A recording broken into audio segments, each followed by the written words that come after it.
Bismillahirrahmanirrahim. Assalamualaikum warahmatullahi wabarakatuh. Innal hamdalillah nahmaduhu wa nasta'inuhu wa nastaghfiruh wa na'udzu billahi min shururi anfusina wa min sayyiati a'malina man yahdihillahu fala mudilla lahu wa man yudlil fala hadiya lahu wa ashhadu an la ilaha illallah وحده لا شريك له وأشهد أن محمدا عبده ورسوله صلى الله عليه وعلى آله وأصحابه والتابعين وتابع التابعين ومن تبعهم بإحسان إلى يوم الدين.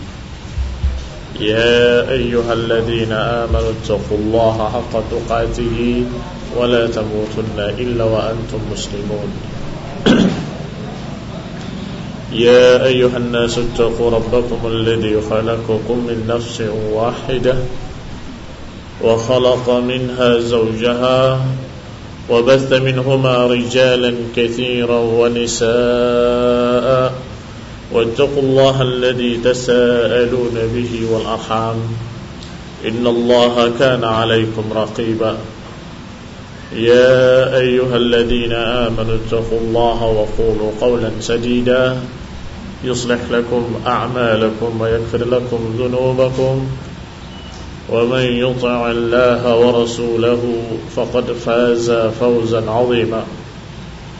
أما بعد فإن خير الحديث كتاب الله وخير الهدي هدي محمد صلى الله عليه وعلى آله وسلم وشر الأمور محدثاتها فإن كل محدثة بدعة وكل بدعة ضلالة وكل ضلالة في النار.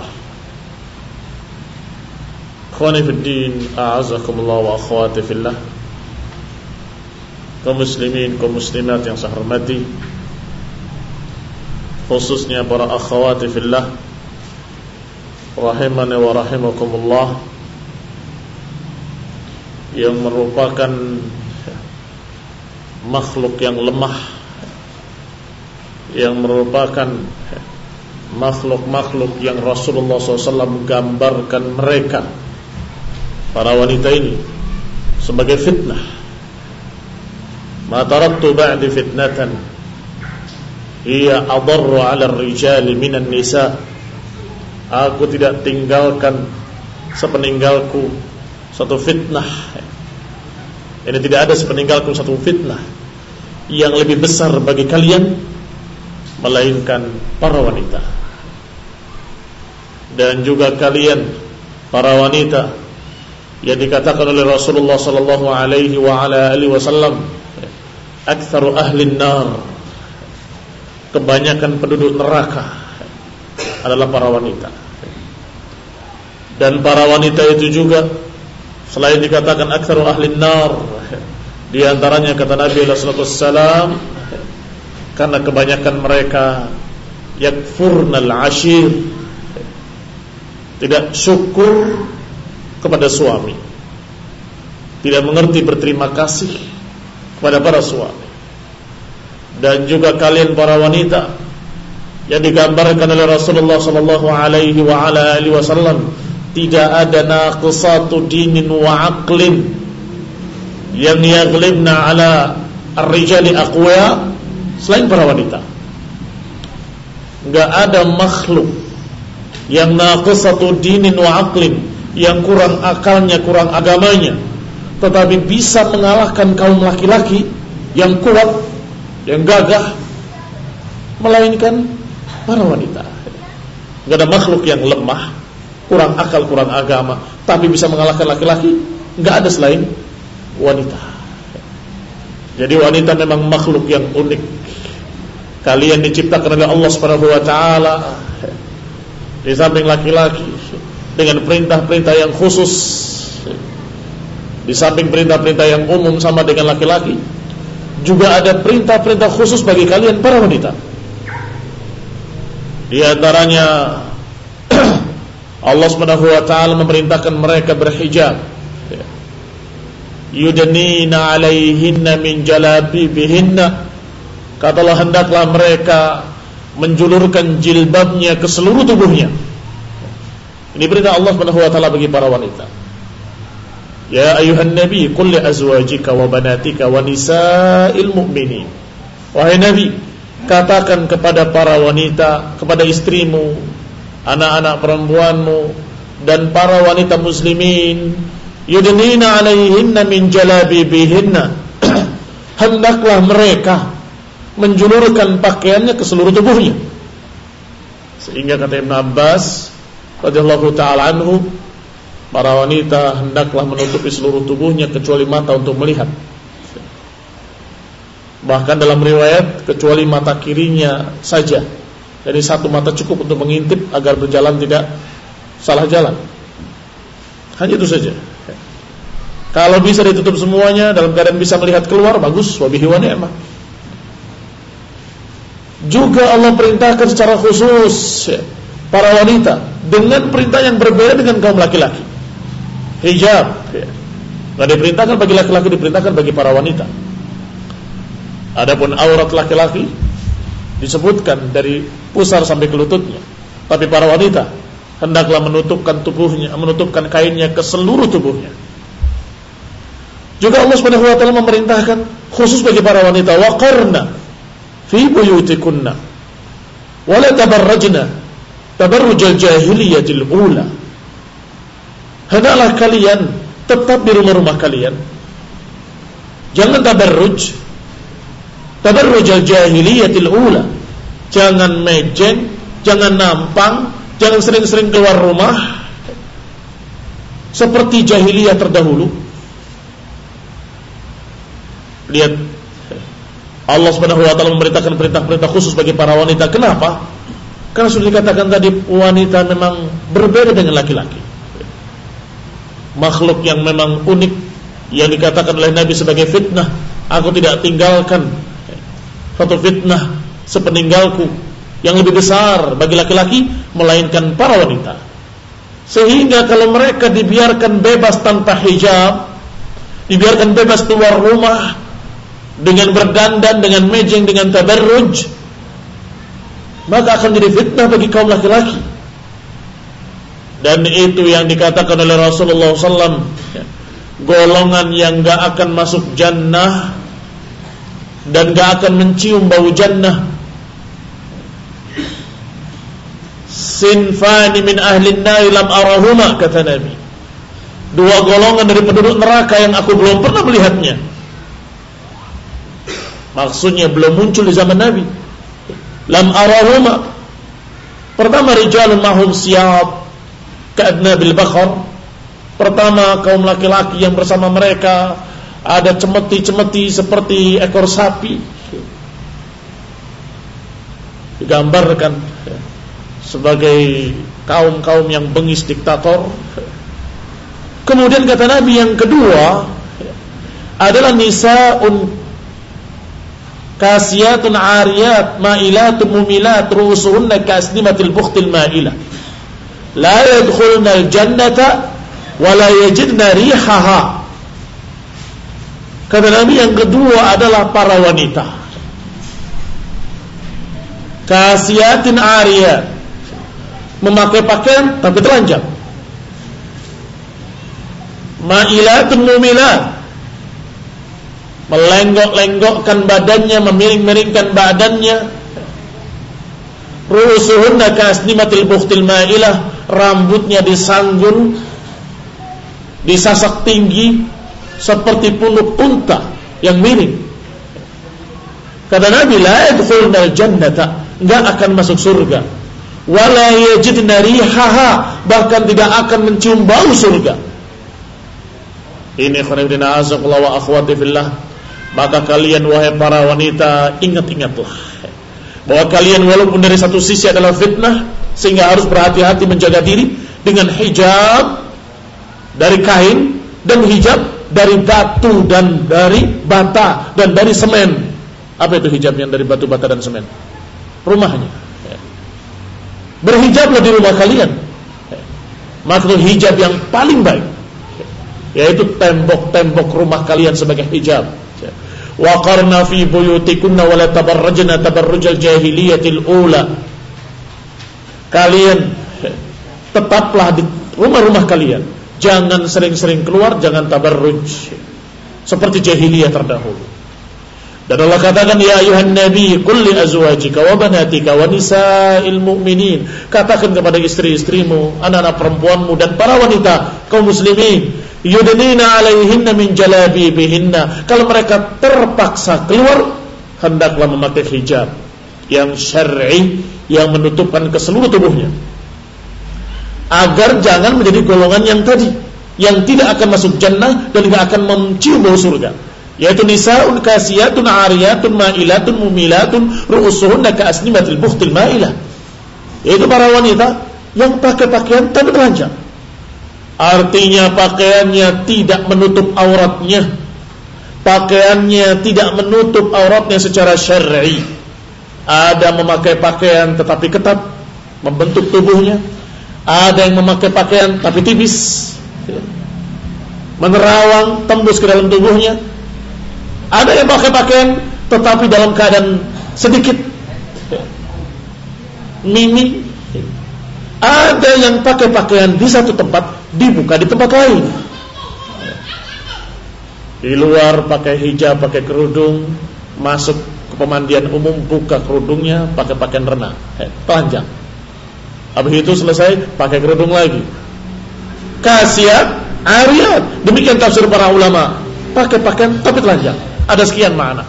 Pakai pakaian tapi tidak menutup auratnya, pakai pakaian tapi ketat, pakai pakaian tapi sedikit, pakai pakaian tapi tembus pandang, atau pakai pakaian di satu tempat dan dia melepas tempat lain. Lah apa gunanya pakai pakaian pakai hijab kalau mereka sudah tahu ketika kamu berenang di sana, di pemandian umum. Demikian pula ma'ilatun mumilat, melenggok-lenggokkan badannya, berjalannya dibuat-buat, dan sebagian lagi berjalannya berlenggak-lenggok karena terpaksa, karena hak sepatunya sangat tinggi sehingga kalau jalan susah. Sebagian lagi terpaksa karena roknya sepantas banget dengan pahanya, susah untuk bergerak. Itu semua sama. Ma'ilatun mumilat ru'usuhunna ka'asnimatil bukhtal ma'ilah. Dan kemudian rambutnya yang disasak, didandani dengan sekian macam bentuk, semuanya menjadi fitnah. Maka hendaklah para wanita sadar siapa dirinya, bahwa dirinya adalah sebagai fitnah yang harus dijaga, jangan sampai membuat fitnah laki-laki. Yang kedua, hendaklah kalian bangga bahwa Allah Subhanahu wa taala menjaga kalian sebaik-baiknya. Allah perintahkan dengan sekian aturan adalah untuk menjaga kalian, untuk menghijabi kalian, supaya kalian terlindungi, terjaga dari fitnah. Karena mereka yang memakai hijabnya, maka mereka akan dikenal sebagai wanita yang salehah. Kalau dia dikenal sebagai wanita yang salehah, mutadayyinah, yang beragama, masya Allah, sunniyah, salafiyah, maka niscaya orang-orang akan segan kepadanya, enggak berani mengganggu. Masyarakat pun akan paham bahwa ini bukan wanita sembarangan, ini adalah wanita yang mahal harganya, tidak boleh diganggu, bukan wanita murahan. Tetapi kalau mereka sebagaimana digambarkan oleh Nabi, yang Nabi waktu itu belum melihat tapi kita melihatnya dengan banyak, naudzubillah, yaitu kasiyatin ariyatin ma'ilatin mumilatin ru'usunna kaslimatil bukhtil ma'ilah, maka mereka itu sungguh murah. Wanita-wanita yang seperti itu adalah wanita-wanita yang murah harganya, seperti jajanan pasar. Siapa saja bisa lihat, siapa saja bisa pegang, bahkan naudzubillah siapa saja bisa coba. Astagfirullahaladzim. Maka kalian wahai ahlus sunnah, kalian wahai wanita-wanita muslimah, mukminah, taqiyah, kalian adalah orang-orang yang dimuliakan oleh Allah Subhanahu wa taala, orang-orang yang dijaga oleh Allah Subhanahu wa taala. Dan juga perintah khusus yang berikutnya bagi para wanita, Kalau laki-laki disuruh untuk bertebaran di muka bumi untuk cari maisha, sedangkan perempuan disuruh waqarna fi buyutikunna. Dan juga yang berikutnya, para wanita diperintahkan untuk tunduk pada suaminya, untuk taat pada suaminya, untuk menghormati suaminya dan menjaga harta suaminya, sebagaimana Allah Subhanahu wa taala menyatakan tentang para wanita. Fasalihatu qanitatun hafizatun lil ghaib. Wanita yang salihah adalah wanita yang qanitah, yang tunduk taat kepada Allah Subhanahu wa taala pertama dan terutama, dan kemudian kepada suaminya. Dan kemudian kata Allah, hafizatun lil ghaib bima hafizallah, dan menjaga dirinya dan harta suaminya ketika tidak ada suaminya. Menjaga dirinya dan menjaga harta suaminya ketika tidak ada suami. Ini wanita yang salehah, yang tunduk taat pada suaminya, sehingga dia ridha kalau suaminya berbuat amalan-amalan yang saleh, beribadah kepada Allah, pergi ke masjid, mendatangi kajian-kajian ilmu, bersedekah. Jangan sampai kalian para wanita menjadi majbanah wa mabkhalah. Jangan sampai kalian para wanita seperti anak-anak, menjadi penyebab suaminya jadi penakut, menjadi penyebab suaminya menjadi pengecut, menjadi penyebab suaminya bakhil, menjadi penyebab suaminya kedekut, bakhil, gak mengeluarkan hartanya. Kenapa? Selalu ditegur istrinya. Kemana kan uangnya? Kalau disedekahkan, disedekahkan. Kita masih kurang, anak kita masih begini, masih begitu. Akhirnya suaminya takut kalau mau sedekah, sembunyi-sembunyi. Astagfirullahaladzim. Jangan sampai menjadikan suami pengecut. Nanti kamu begini, nanti kamu celaka, nanti kamu begini. Akhirnya gak jadi berangkat jihad fisabilillah, gak jadi berangkat untuk dakwah fisabilillah, gak jadi berangkat untuk mencari ilmu kepada para ulama, karena takut-takut oleh istrinya. Maka usikum, aku wasiatkan kepada kalian wahai para wanita, jadilah seorang yang mendukung suaminya fi ta'atillah, mendukung suaminya dalam ketaatan kepada Allah Subhanahu wa taala. Dan termasuk perintah yang lebih khusus pada wanita, walaupun suami juga diperintahkan, adalah mendidik anak-anak kalian. Al-ummu madrasatun idza a'dadtaha a'dadta jilan tayyibal a'raq. Ibu itu adalah sekolahan pertama. Kalau engkau persiapkan ibu untuk anak-anak kalian dengan baik, maka berarti engkau menyiapkan satu generasi yang baik. Lihat di sini ucapan para ulama menyatakan bahwa ibu adalah sekolah pertama, karena memang pertama yang akan dipelajari oleh seorang anak adalah dari ibunya. Sejak masih menetek, sejak anak masih di pangkuan ibunya sudah diajari. Ibunya mendiamkan anaknya sambil berdendang, ya mendidik anaknya untuk berdendang dengan nyanyian-nyanyian. Kalau mendidik anaknya dengan zikir, ya akan terbiasa dengan zikir. Kalau dia dalam keadaan mendidik anaknya sejak bayi dengan kebaikan-kebaikan, maka akan terbiasa dia dengan kebaikan-kebaikan. Berarti yang pendidik pertama untuk anak-anak adalah ibunya. Bapaknya sering keluar, memang tugas mereka di luar, cari maisha, bekerja, berjihad fisabilillah, mencari ilmu, berdakwah dan seterusnya, berjuang, membantu untuk menegakkan agama Allah Subhanahu wa taala. Ini semua tugas mereka. Maka anak di rumah dengan ibunya. Maka al-aulad itu yang paling banyak dia berhubungan dengan ibunya, sehingga bahasanya dijuluki dengan bahasa ibu. Kenapa? Karena anak itu akan ngikut bahasa ibunya. Karena yang terbanyak diajak bicara oleh ibunya, terbanyak bermuamalah, berinteraksi dengan ibunya. Maka kalian adalah pengaruh pertama pada anak tersebut. Hati-hati. Jadikanlah pengaruh pada anak-anak kalian adalah pengaruh yang baik. Jadikanlah apa yang kemudian diturunkan pada anak-anak kalian adalah perangai, akhlak yang baik, sikap yang baik, ucapan-ucapan yang baik, dan seterusnya dan seterusnya. Demikian pula yang berkait dengan semuanya, laki-laki maupun wanita, adalah adab az-zamalah, adab bergaul. Tetapi saya sampaikan di sini pada kajian ini, kajian akhwat, karena memang banyak pelanggaran-pelanggaran terjadi di kalangan wanita. Walaupun di kalangan laki-laki terjadi, tapi lebih banyak di sana, di dunia para wanita. Berkata Syekh Saleh atau Syekh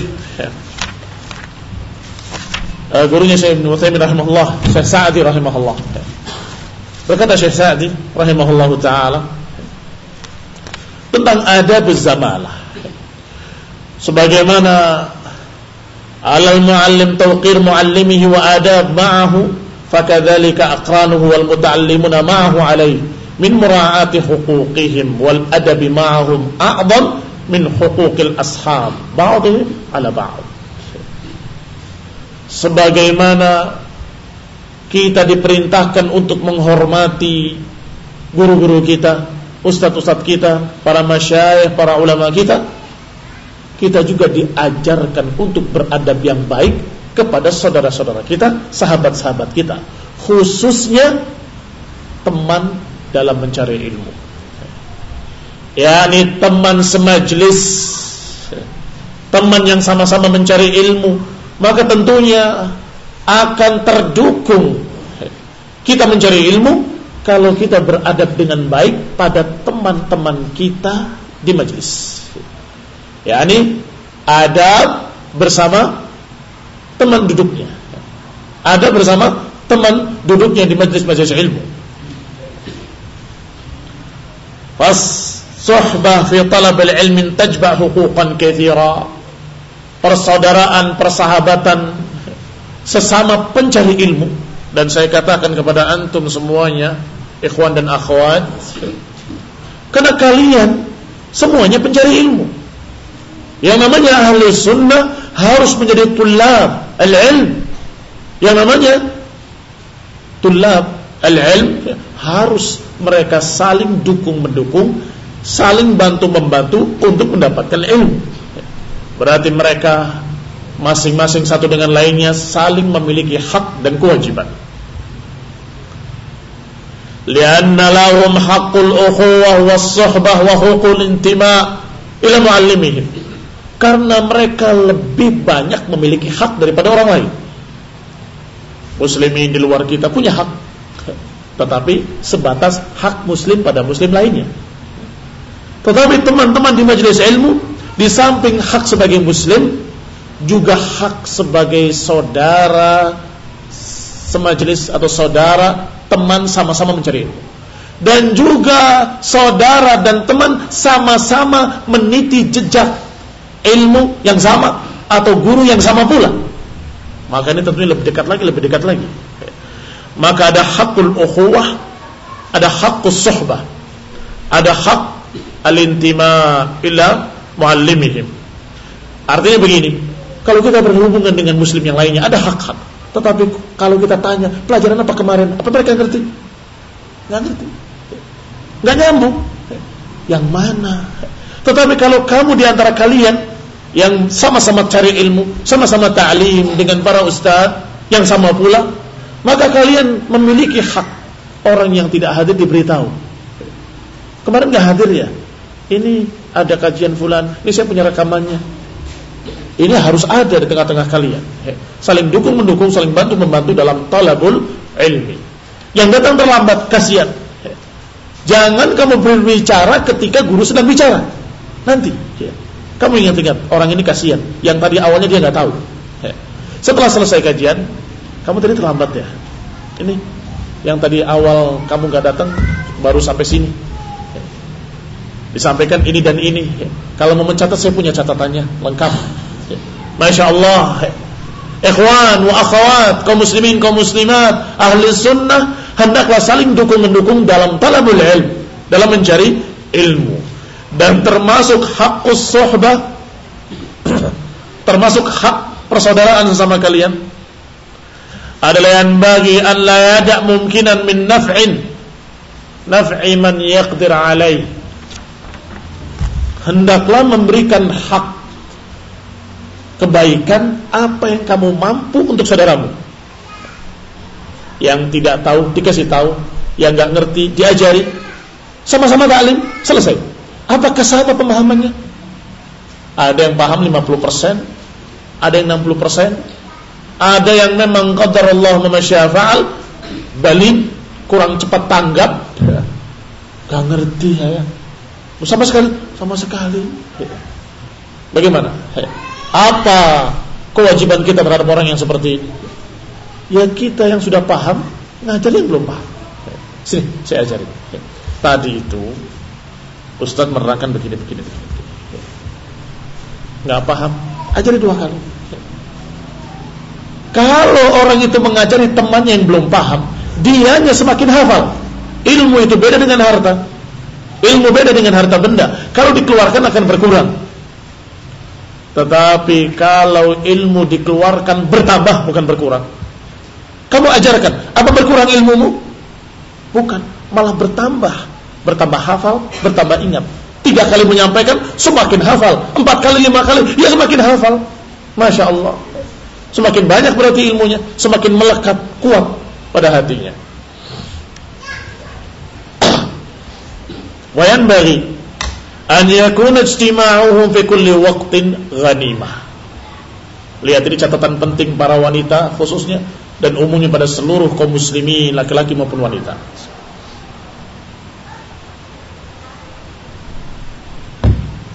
Hendaklah pertemuan-pertemuannya ketika kumpul ngobrol fi kulli waqtin, dalam waktu kapanpun, jadikan sebagai ghanimah yata'allam fiha al-qasir mimman huwa a'la minhu. Jadikan tempat itu, kesempatan berkumpulnya untuk membicarakan ilmu, faedah ilmu. Yang tidak tahu tanya pada yang tahu menyampaikan pada yang tidak tahu, saling berdiskusi, mengingat-ingat pelajaran, mengingat-ingat ilmu, mengingat-ingat hadis, mengingat-ingat ayat Allah Subhanahu wa taala. Ini semestinya majlis-majlis ahli sunnah. Maka para akhwat fillah, jangan jadikan majlis kalian majlis ngerumpi, majlis ghibah, menceritakan kejelekan orang lain. Hendaklah jadikan majlisnya sebagai majlis-majlis yang berfaedah. Wa ya'lamal 'arif yu'allimul 'arif ghairu 'arif. Ajarkan orang yang paham kepada orang yang tidak paham. Wa yatatarahuna minal masailin nafi'ah, dan saling bertanya atau saling melemparkan pertanyaan. Bukan ngetes, tapi latihan. Coba, daripada tebak-tebakan kosong. Bagaimana kalau kemudian salah seorang mereka nanya, yang lain jawab, hadis ini riwayat siapa? Hadis yang ini bagaimana bunyinya? Coba sekarang dalil tentang masalah ini. Liyahmilu hammahum ma'qudan ala ma hum bisadadi. Kata Syekh Sa'di rahimahullah, agar majlis-majlis mereka bermanfaat dan agar majlis-majlis mereka terkait dengan tujuan utama kita hidup di dunia, yaitu mencari keridhaan Allah Subhanahu wa ta'ala dan mempelajari ilmu agama agar kita bisa berjalan di jalan yang tepat dan benar. Selanjutnya kata Syekh, madar al-ishtighal bin nas, bahayanya sibuk membicarakan orang. Ada bahayanya. Wal yahdharu minal ishtighali bin nas. Kata Syekh rahimahullah, wal yahdharu, hendaklah berhati-hati mereka dari sibuk membicarakan orang, wa taftish an ahwalihim, atau memeriksa keadaan orang. Sensus, si fulan sudah punya udah punya kulkas. Oh, si fulan sudah punya ini, sudah punya itu. Iya ya, si fulan begini. Ngapain? Termasuk baiknya Islam seseorang adalah kalau dia meninggalkan apa yang bukan urusan baginya. Min husnil islamil mar tarkuhu ma la ya'ni. Apa urusan dia, itu namanya tadakhul fi ahwalin nas, ikut campur pada urusan orang. Biar saja urusan mereka. Ngapain? Wal aib, apalagi membicarakan aib. Membicarakan seperti itu ada sudah sia-sia. Membicarakan si fulan sudah punya ini, si fulan sudah punya itu. Assalamualaikum. Bertamu. Ada keperluan Om? Oh, enggak, main-main saja. Oh, saya bisa ke belakang. Oh, padahal tuan rumah keberatan. Takut ini urusannya fudul ini pasti. Pengen tahu belakangnya kayak apa. Ya terpaksa, yang namanya tuan rumah. Silahkan. Belakang lihat. Wah, ininya, mebelnya bagus. Buat bahan cerita. Sama sekali dia nggak ingin ke belakang. Ini namanya taftish fi ahwalin nas. Ini namanya tajassus. Wala tajassasu wala yaghtab ba'dukum ba'd. Kata Allah Subhanahu wa taala, jangan tajassus, jangan cari-cari. Pengen tahu ini, pengen tahu itu. Kayak intel, kayak jasus, buat bahan ngobrol. Besok, tahu kamu si fulana, oh fulana itu ternyata sekarang begini. Saya tahu loh rumahnya, belakangnya begini. Dia sudah punya ini, sudah punya itu. Ngapain? Daripada kamu ngobrol seperti itu, yang orangnya belum tentu suka dibicarakan di sana, belum tentu suka dibongkar semua apa yang ada di rumahnya, belum tentu senang dia. Apalagi dalam keadaan diceritakan yang jelek-jeleknya, tapi kotor. Misalnya, saya pernah masuk, jijik begini. Astagfirullahaladzim. Jadikan majlis kalian, wahai para akhwat fillah, wahai para ummahat, wahai para wanita, manfaatkan majlis-majlis kalian bukan untuk ngobrol kosong, untuk ngerumpi, untuk ghibah, untuk menceritakan fulana wa fulana. Jadikan sebagai faedah-faedah ilmu. Tanyakan apa yang kemarin dibahas kamu gak hadir. Tanyakan apa yang kemarin dibahas kamu belum paham. Kemarin itu saya ada yang belum paham, ganjel di benak saya. Tanyakan. Sehingga majlisnya majlis yang bermanfaat. Ketika ada seseorang yang datang ke perumahan Ahlu Sunnah, perumahan akhwat, yang sekian ratus kakak atau 100 kurang lebih ya, kepala keluarga di sana. Ternyata banyak kasus-kasus akhwat, kasus begituan.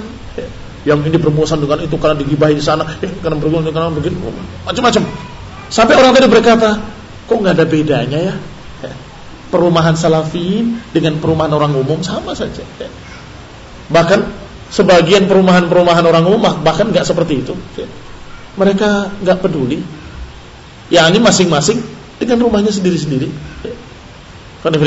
Hanya saja biasanya orang awam tidak pedulinya karena memang tidak peduli dan tidak ingin bantu, sehingga nggak mau tahu tetangganya, nggak ada wudu. Ini sebaliknya. Semua harus tahu. Jarum jatuh di rumahnya si fulana, tahu dia. Jarum jatuh tahu. Oh, jarumnya si fulana jatuh. Ini adalah satu perkara yang sesungguhnya nggak pantas terjadi di tengah-tengah akhwat ahli sunnah, apalagi ikhwan. Iya kan? Kalau tengah-tengah ikhwan berarti dua masalahnya. Kesalahan yang pertama, yang kedua mirip akhwat. Dua kesalahannya.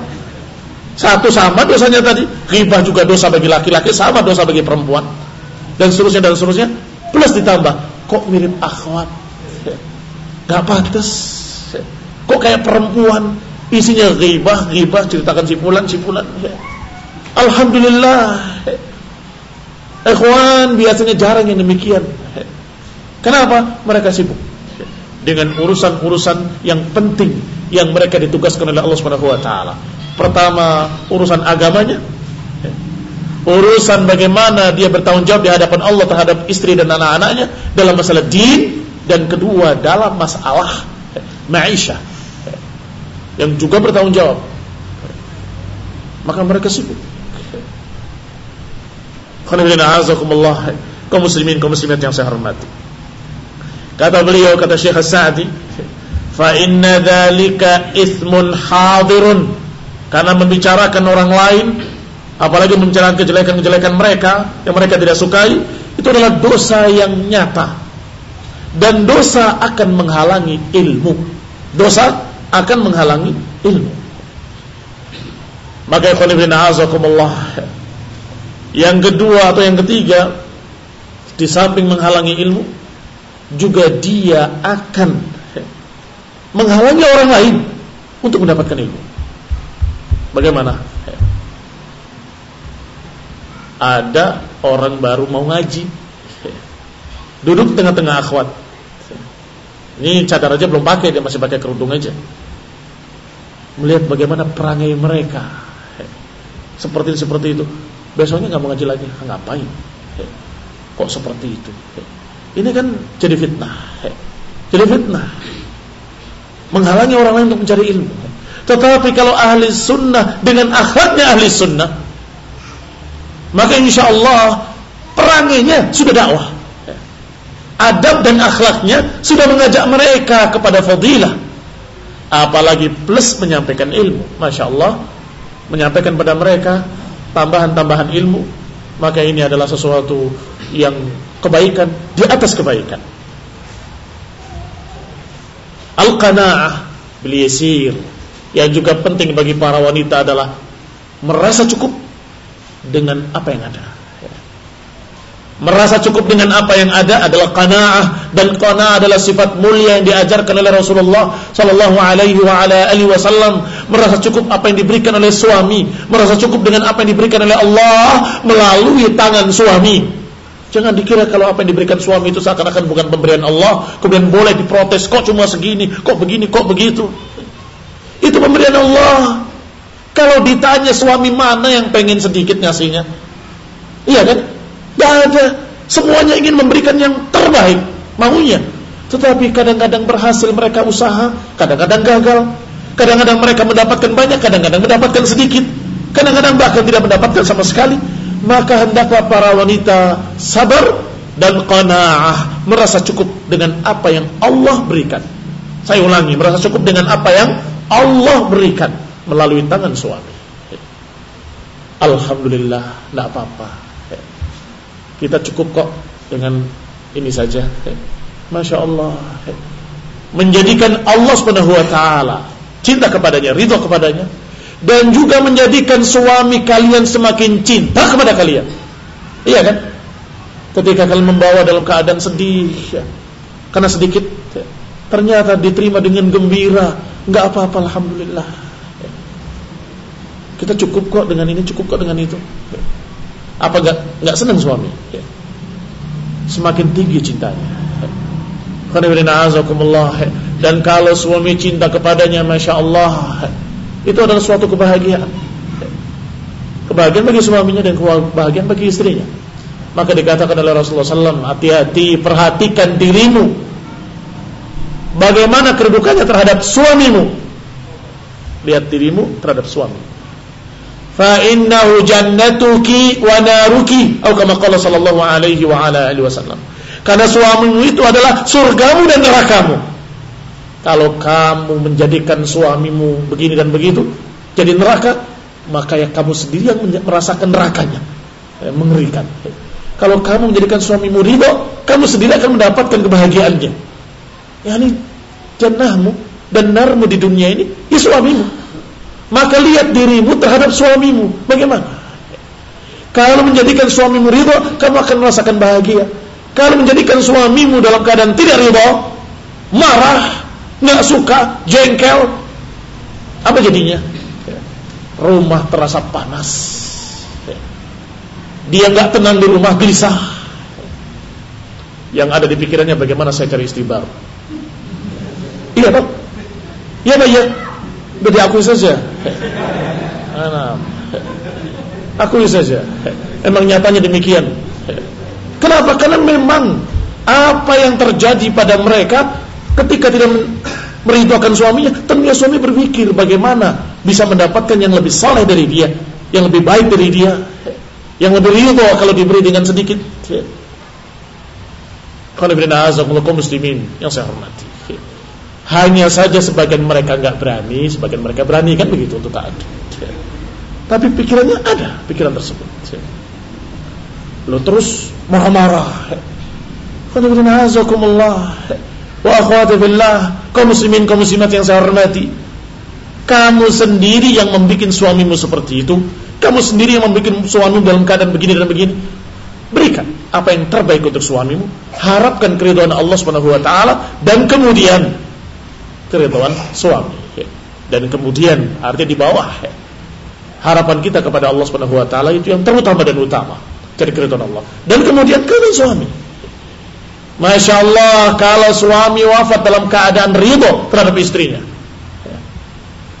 ini masalah yang sangat tinggi kemuliaannya bagi seorang wanita.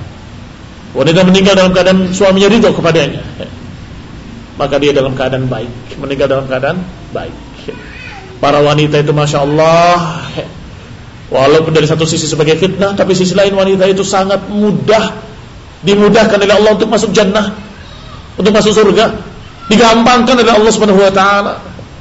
Para wanita idza salat khamsaha wa samat syahraha wa ata'at ba'laha, para wanita kalau sudah salat 5 waktunya, sudah puasa yang wajibnya, kemudian taat suaminya, maka silakan masuk dalam jannah min ayyi abwabi thamaniyati sya'at, silakan masuk ke surga dari pintu manapun yang 8, silakan pilih.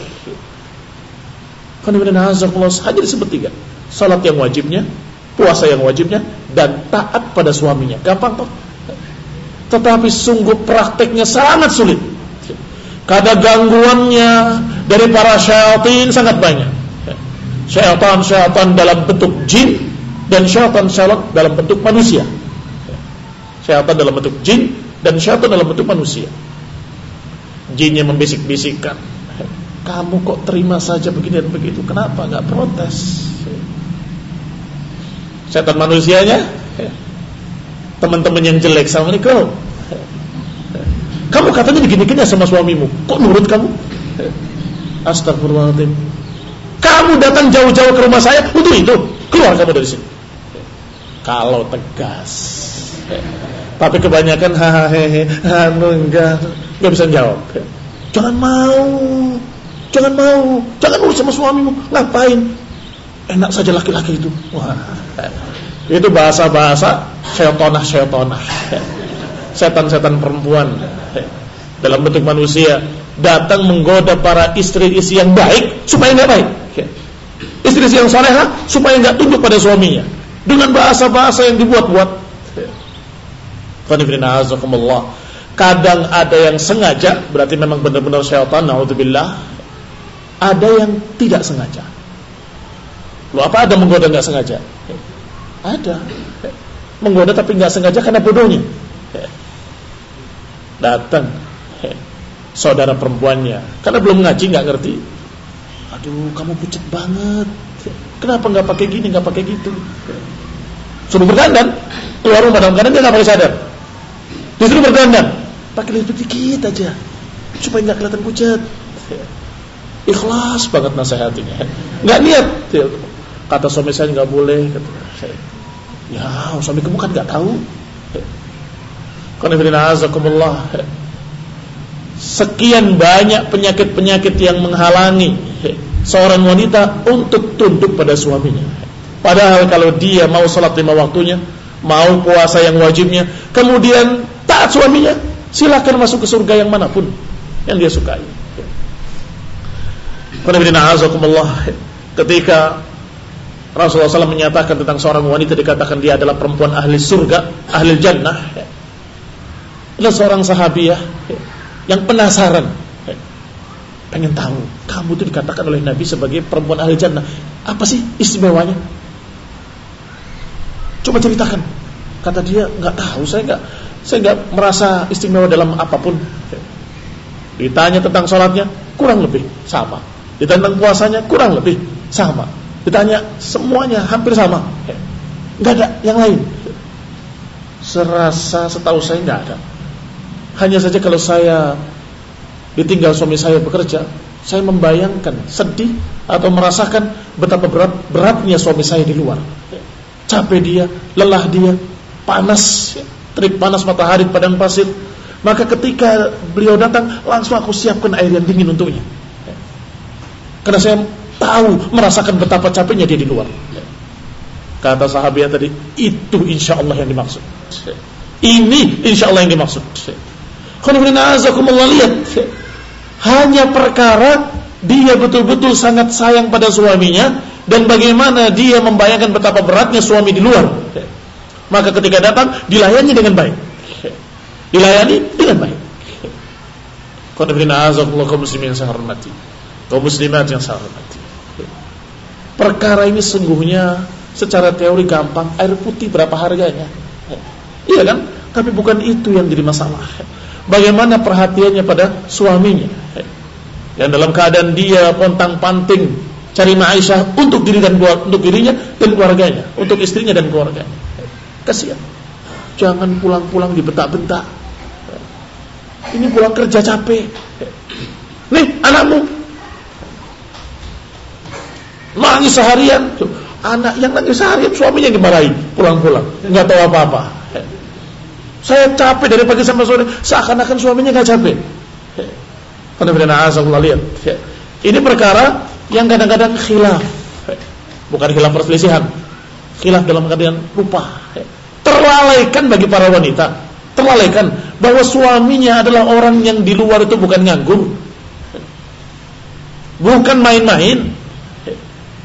Imma cari ilmu atau cari ma'isyah, imma untuk urusan agama atau untuk urusan kepentingan istri dan anak-anaknya. Iya kan? Ya beda kalau memang suaminya adalah na'udzubillah orang yang jelek. Ini yang tidak kita bicarakan. Yang kita bicarakan adalah mereka ahli sunnah yang kesibukannya pengajian, ta'lim, daurah, belajar, cari ilmu, cari ma'isyah. Qanifidina azamullah akhwati fillah. Maka dikatakan di sini, hendaklah seorang wanita memiliki sifat qanaah, merasa cukup dengan apa yang Allah kasih, dengan apa yang Allah berikan, sehingga Allah akan kasih barakah. Siapa yang menerima apa yang Allah beri dengan syukur, maka Allah akan tambah.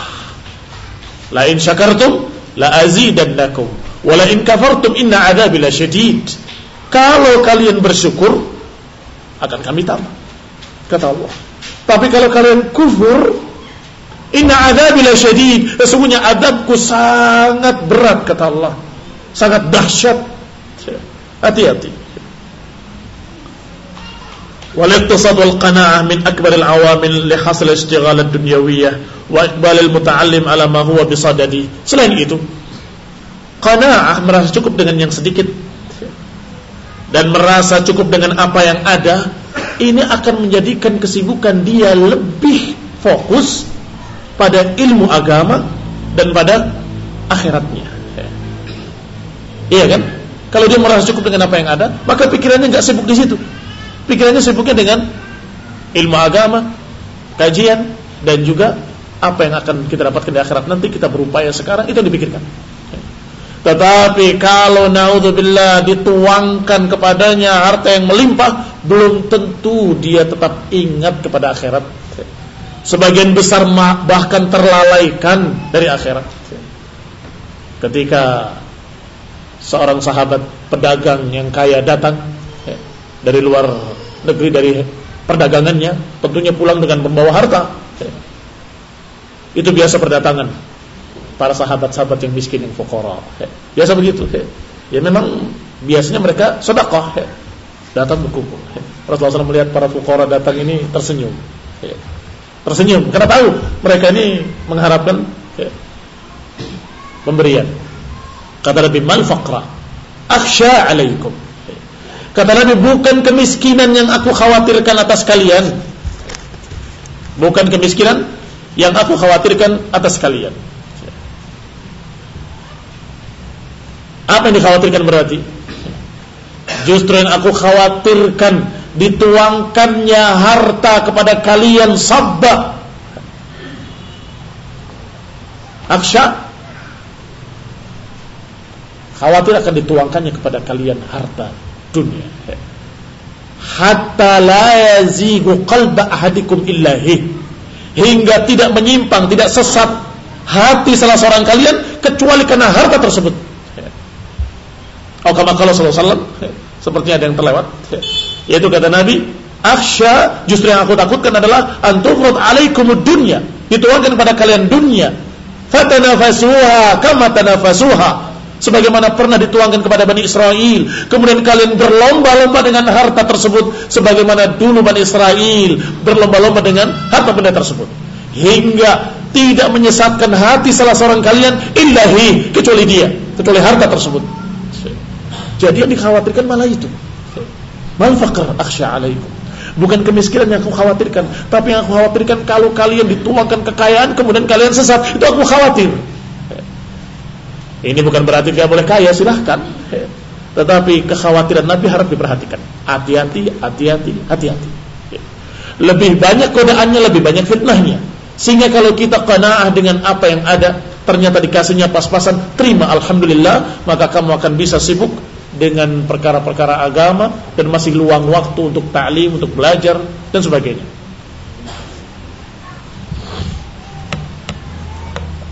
Barakallahu fikum.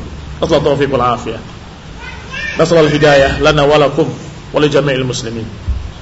Subhanaka wa bihamdika la ilaha illa anta astaghfiruka wa atubu ilaik. Assalamualaikum warahmatullahi wabarakatuh.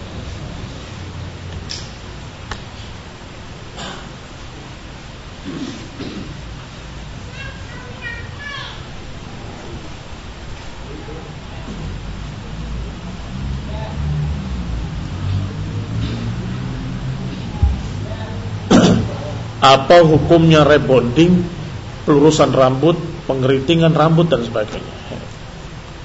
Allah alam. Ngapain ini, Mang? Syukuri apa yang ada. Dapat lurus alhamdulillah, dapat keriting alhamdulillah. Kalau kamu dapat lurus, pikirkan bahwa banyak orang yang keriting pengen seperti kamu lurus. Kamu dapat alhamdulillah. Demikian pula yang keriting, alhamdulillah banyak orang yang pengen keriting, kamu dikasih keriting. Alhamdulillah, syukuri apa yang ada. Enam. Apakah boleh kita mendengarkan radio Roja mengambil faedahnya? Karena a'azakumullah, sudah dikatakan berkali-kali bahwa radio Roja adalah radionya hizbiyin. Karena qaimina fi, sebagian orang-orangnya adalah orang-orang hizbi, sururi, yang mereka dalam keadaan tidak suka kepada beberapa ulama dengan alasan-alasan yang mereka buat-buat, dengan ucapan-ucapan yang miring. Nah, mereka pilih-pilih ulama yang mereka sukai, mereka masukkan. Mereka yang tidak suka, ulama yang mereka tidak sukai, mereka cerca. Ya dengan halus bahasanya. Ya tapi kan dia tidak mengerti keadaan kita, dia terlalu begini, terlalu begitu. Kalau mau belajar mencari ilmu, cari faedah, di kaset-kaset banyak, di CD-CD banyak, dalam kitab-kitab banyak, di majelis-majelis ilmu juga banyak. Ngapain? Yang di Roja itu disetel, itu kaset juga. Lah ngapain daripada kaset? Lah kaset di rumah kamu. Kaset para asatidzah ahli sunnah atau masyayikh ahli sunnah yang diterjemahkan oleh para asatidzah, masya Allah, alhamdulillah. Bagaimana hukum menyemir rambut yang belum seluruhnya beruban? Yang diharamkan adalah warna hitam. Menyemir rambut dengan hitam itu haram hukumnya. Yang lain saya tidak tahu larangannya, wallahu ta'ala alam. Apakah boleh menasikahi diri? Bagaimana menasikahi anak yang sudah besar, lewat dari 7 hari? Nah, pernah ditanyakan beberapa ulama, seperti Syekh Suhaimi pernah ditanya untuk menasikahi anak yang sudah besar. Itu dikatakan boleh oleh beliau. Wallahu ta'ala a'lam. Ya jelas sunnah tasbihnya dia tidak dapat. Sunnah tasbih itu sunnah hari ketujuhnya. Harusnya hari ketujuh, tapi ini tidak, karena waktu itu belum mampu atau apa. Maka dia mendapatkan pahala nasikah, tetapi tidak seperti keutamaan yang mentasbihnya pada hari ketujuh, atau yang mengerjakannya pada hari ketujuh. Wallahu ta'ala a'lam. Nasallahu taufiq wal afiyah. Subhanaka wa bihamdik, asyhadu an la ilaha illa anta astaghfiruka wa atubu ilaik. Wassalamualaikum warahmatullahi wabarakatuh.